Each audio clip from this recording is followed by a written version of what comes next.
ভালো লাগে আমি কথা বলি, আর যদি আমার মনে হয় আমি আগামী দিনেও কথা বলবো। ওয়েলকাম টু টক ঝাল মিষ্টি উইথ ইপসিতা। আর আমি ইপসিতা, এখানে নো গালাগালি, নো কিস্তি, অনলি মস্তি। তো চলে এসেছি এখন একটা খুব আর্জেন্ট ভিডিও নিয়ে। তো এই ভিডিওটা একটা ভিডিও আমার চোখে পড়লো, আমার কাছে লিঙ্ক আসলো, তো সেই জন্য আমি দেখলাম। অ্যাকচুয়ালি এই চ্যানেলটাকে সাবস্ক্রাইব তো করে রেখেছি, কিন্তু সামহাও দেখা হয়নি। তার আগেই আমাকে অনেকে মেসেজ করে বলছে যে এইটা দেখো। তো যাই হোক, আমি সেখানে দেখলাম কিছু কথা। তো এটাকে আপনারা অবশ্যই বুঝতে পেরে গেছেন, যার সাথে কিছুদিন আগে সন্দীপের নাম জড়ানো হয়েছিল। ইভেন এখনও সেই রেসটা চলছে। তো বিভিন্নভাবে আমরা দেখতে পাচ্ছি কিছু জিনিস আমাদের সামনে আসছে। তো এক্ষেত্রে এখন এই মেয়েটি যে কথাগুলো বলল, সেই মেয়েটির কথার ওপর বেস করে অনেকেই এখন সন্দীপের স্বাদ ছেড়ে দিচ্ছে।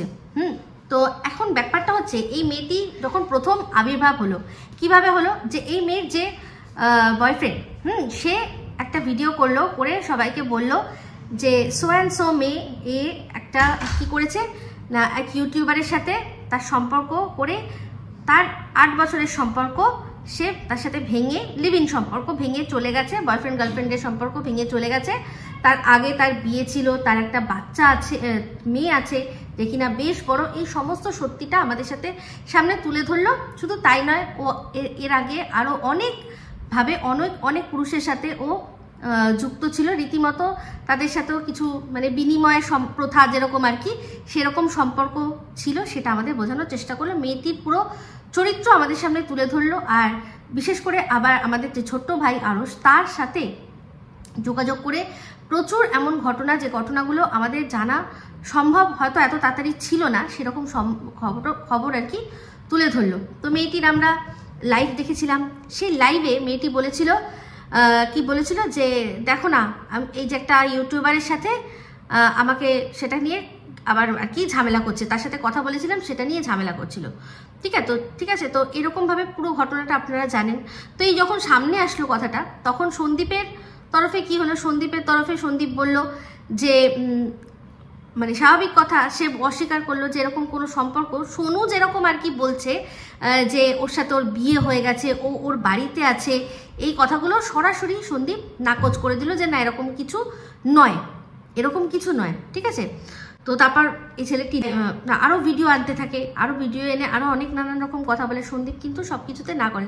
হ্যাঁ, শুধু একটা কথা বলেছিল যে এই মেয়েটি না জানি সে কীরকম অবস্থায় রয়েছে।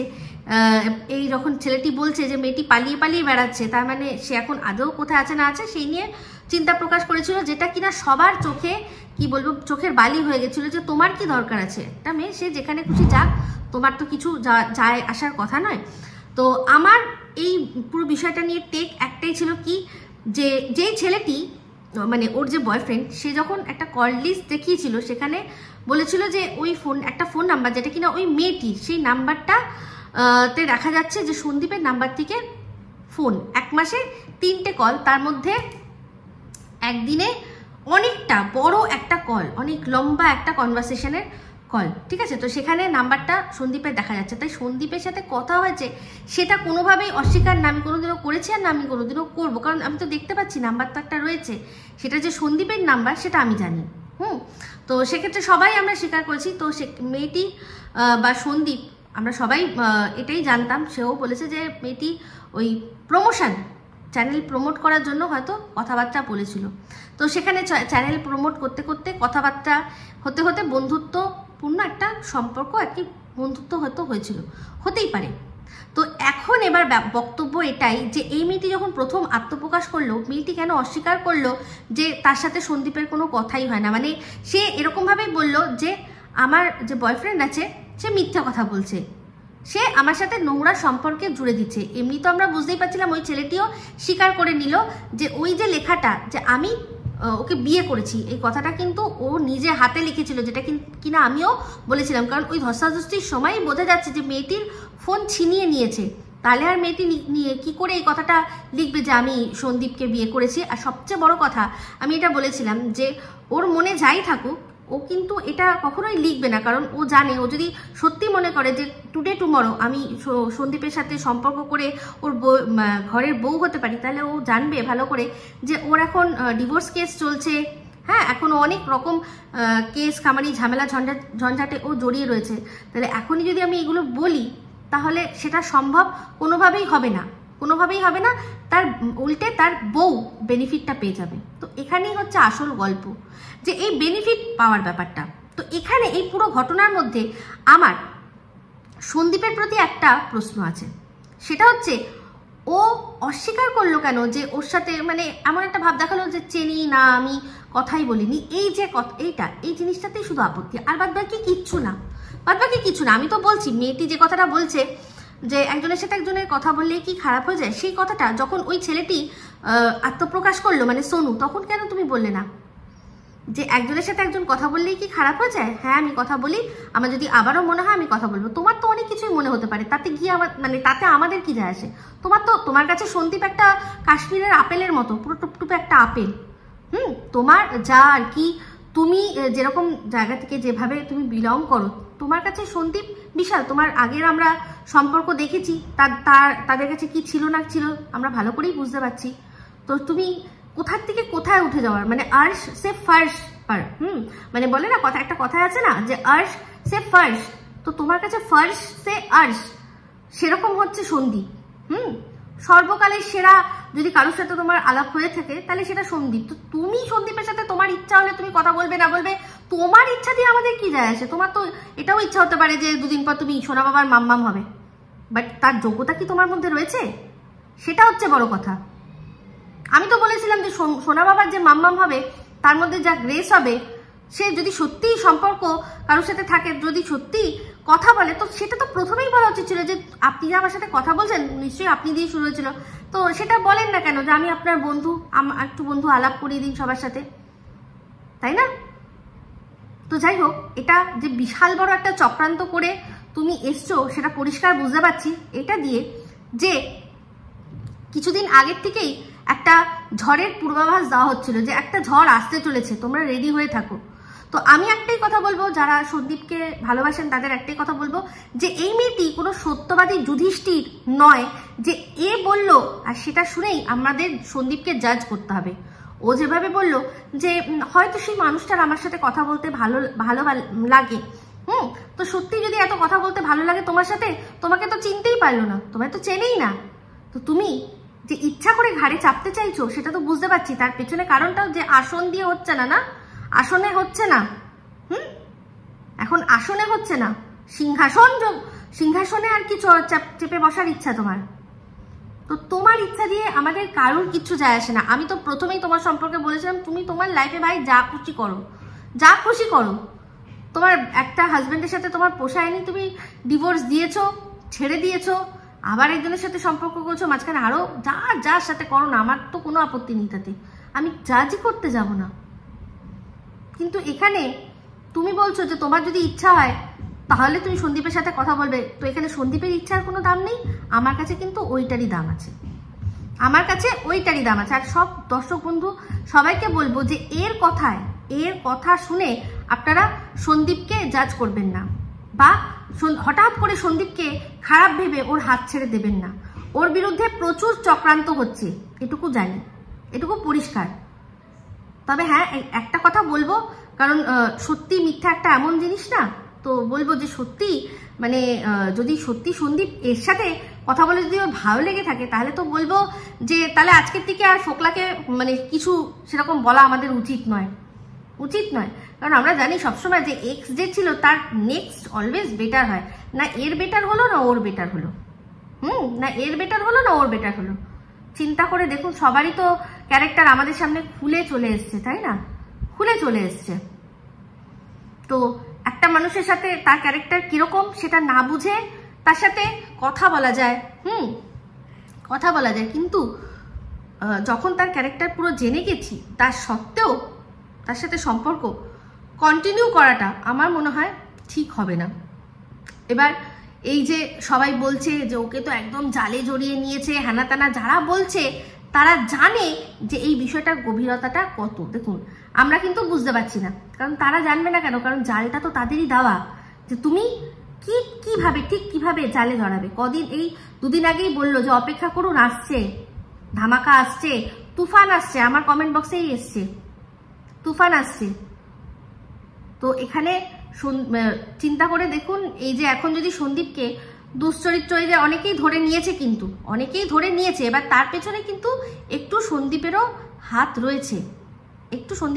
রয়েছে, কারণ ও কিছু কিছু জিনিসে রিয়াক্ট করে ফেলছে যেটা কিনা ওর করা উচিত নয়।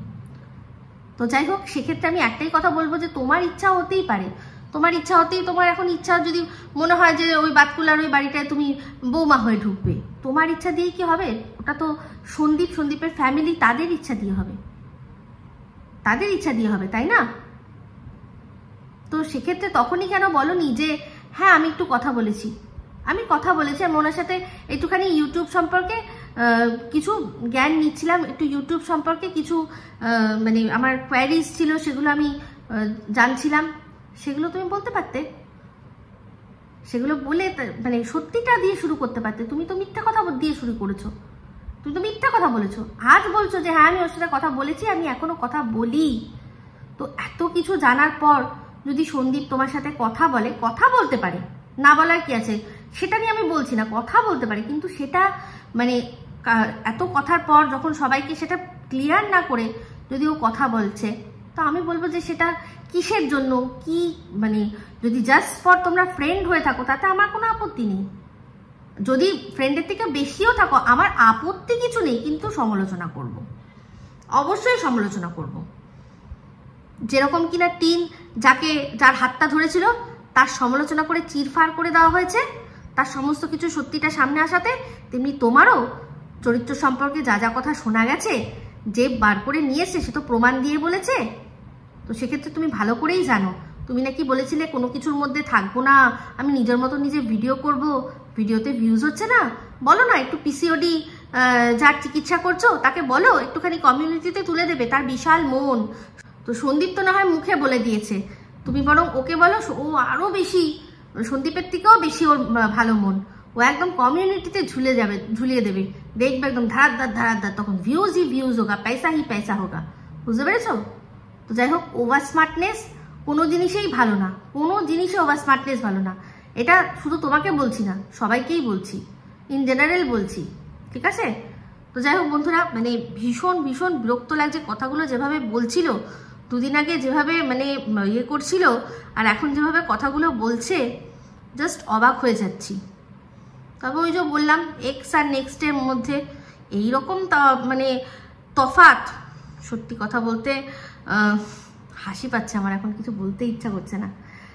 তো যাই হোক, আমি তো আমার দর্শকদের প্রতি আমার দায়বদ্ধতা, যেটা সত্যি সেটাই বলবো, সত্যি ছাড়া মিথ্যা আমি বলতে পারবো না। তো যেটা সত্যি সেটাই বললাম। এই মেয়েটি এখন ওভার স্মার্টনেস দেখিয়ে চাইছে সন্দীপ, যেহেতু সন্দীপ ওর সাথে কথা বলেছে, সেহেতু মানে পুরোপুরি আষ্টে পিষ্টে ওকে, যদি যেরকম টিন আর ও মানে সন্দীপ আর টিন যদি এক হয়ে যায়, তাহলে এবার কি হবে? তখন আদালতে অন্যরকম ভাবে চিন্তা ভাবনা হবে। দুজনেই তো, ও বলবে ও পরকিয়া করেছে, ও বলবে তুমিও কি ভালো সত্যি লক্ষ্মী নাকি, তোমারও তো দুটো সম্পর্ক হয়ে গেছে, মানে কথায় হাওয়ায় কথায় হয়ে গেছে। তো একদম কিছু নেই ভাই, এতটাও ন্যাকা বোকা আমি নই। ওই যে বললাম আগের ভিডিওতেই যে আমি তো আর দালাল কাম পোষ্য কাম এজেন্ট কাম গোলাম নই, যে যেটা দেখবো আমি বলার ক্ষমতা রাখবো না, অবশ্যই রাখবো। তো সেক্ষেত্রে হ্যাঁ, এই কথাটা ঠিক বলেছো মিমি, যে কারোর সাথে কারোর কথা বললে কোনো খারাপ হয়ে যায় না, নোংরাও হয়ে যায় না। তো সেটা প্রথমেই যখন হয়েছিল, যখন ওই ছেলেটি বলেছিল, তখন বললেই হতো যে এই ছেলেটি দেখো কিরকম ভুলভাল সম্পর্কের মানে বার করছে, আমার এর সাথে শুধুমাত্র বন্ধুত্বের সম্পর্ক। তুমি তো বললে না যে আমার সাথে কথা হয় এখনো, তখনই তো ফোনে কথা বলে ঠিক করে নিতে পারতে। এমন একটা ভাব হলো যে তুমি কি বলবে ও সন্দীপ জানে না, সন্দীপ কি বলবে তুমি জানো না, এদিকে তুমি বলছো যে আমার সাথে কথা হয়, তাই না? তাহলে এই যে তুমি আজকে এত বড় বড় ডায়লগগুলো দিচ্ছ, তাহলে আশা করছি সেটা সন্দীপকে জানিয়েছো যে আমি আজকে কিন্তু সবাইকে, আমার কমেন্ট বক্সে এত কমেন্ট আসছে, আমি কিন্তু আজকে বলবো যে আপনার সাথে তোমার সাথে আমার মানে সবসময় কথা হয়, আমি কিন্তু বলবো। সন্দীপ তোমাকে সেই পারমিশনটা দিয়েছে? দেখি, আমি তো শুধু সন্দীপের কথার জন্য অপেক্ষা করছি, তুমি কি বললে আমার কোনো যায় আসে না, আমি শুধু সেখান থেকে পয়েন্টগুলো বার করব। তো তাই বলছি, যখন আগেও কথা বলেছো যেন মনে হচ্ছে তুমি কি বলছো সেটা সন্দীপ জানে না, সন্দীপ কি বলছে যেন তুমি জানো না, এরকম একটা ব্যাপার। এখনো হঠাৎ করে কোথার থেকে তুমি যেন এসে এই কথাগুলো বলতে শুরু করে দিলে, যেন তোমাকে এটা বলতে বলা হয়েছে ভিডিওর শুরুতে। তুমি তোমার মতোই ভিডিও করতে চাইছিলে, তোমাকে যেন কেউ বলতে বলেছে যে আগে এই কথাগুলো বলবে তারপর ভিডিও শুরু করবে। শোনো, চালাকির দ্বারা মহৎ কাজ করা যায় না, এইটা আমি না, এটা স্বামী বিবেকানন্দ বলে গেছেন, ঠিক আছে? আর এইটাকে জীবনের মূল মন্ত্র বানাও, দেখো খুব উন্নতি করতে পারবে যদি সততা দিয়ে কাজ করো, চালাকি কোনো জিনিসে না করো, ঠিক আছে? তো যাই হোক বন্ধুরা, এই সুন্দর মূল মন্ত্র বাণী, যেটা আমার জীবনের মূল মন্ত্র, সেটা দিয়েই এই ব্লগটা, ছোট্ট ভিডিওটা এখানেই এন্ড করছি। যদি ভালো লাগে তাহলে অবশ্যই লাইক শেয়ার কমেন্ট করতে ভুলবেন না। যারা চ্যানেলটা সাবস্ক্রাইব করেননি তারা সাবস্ক্রাইব করে নেবেন। সবাই ভালো থাকবেন, সুস্থ থাকবেন। আবার আসছি খুব শীঘ্রই এক নতুন ভিডিও নিয়ে। Me Ipsita signing off. Love you all.